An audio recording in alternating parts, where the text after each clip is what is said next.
Mga ka-Jollibee, tara samahan niyo ako at tayo mamasyal ngayon sa bukid. Bibisita tayo sa farm ng aking mga friendship o diba sosyal, may farm sila.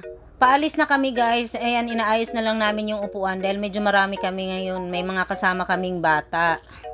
At sa wakas, nandito na tayo sa may Baras Rizal o diba ang bilis ng transition guys. Dumaan muna kami dito sa suki nilang kainan, yung Goto Batangas. At dahil gutom tayo guys, dahil galing ako na malengke at diretso na kaming biyahe pagdating ko. So ayan, tikman natin yung kanilang pinagmamalaking Gotong Batangas kung masarap ba. Ang mga kasama ko nga pala ngayon ay lahat sila mga kapitbahay ko at hindi lang yan, mga kumari at kumpari ko pa. Kaya malamang hindi kikita ngayon si Ranrox dahil lahat ng batang sakay ko ngayon ay mga inaanak ko. Patay tayo dyan, walang kita ngayon si Ranrox. Sa akin kuya isa. Anli sabaw. Anli sabaw ba? Masarap? Masarap. Sobra daw. Masarap to. Tuwing punta dito kami. Wow. Saan ka pa ito? 65 pesos lang.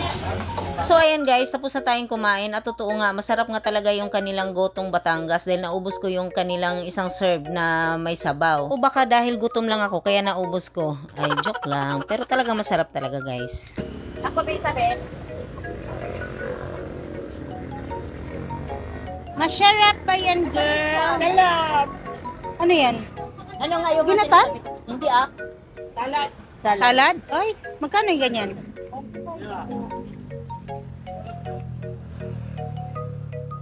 Ganda ng langit oh. Ang langit talaga oh. Ang langit or ang tao. Ano talaga? Langit talaga ah. Ang ganda talaga ng araw. Kala mo Sara ikaw ah.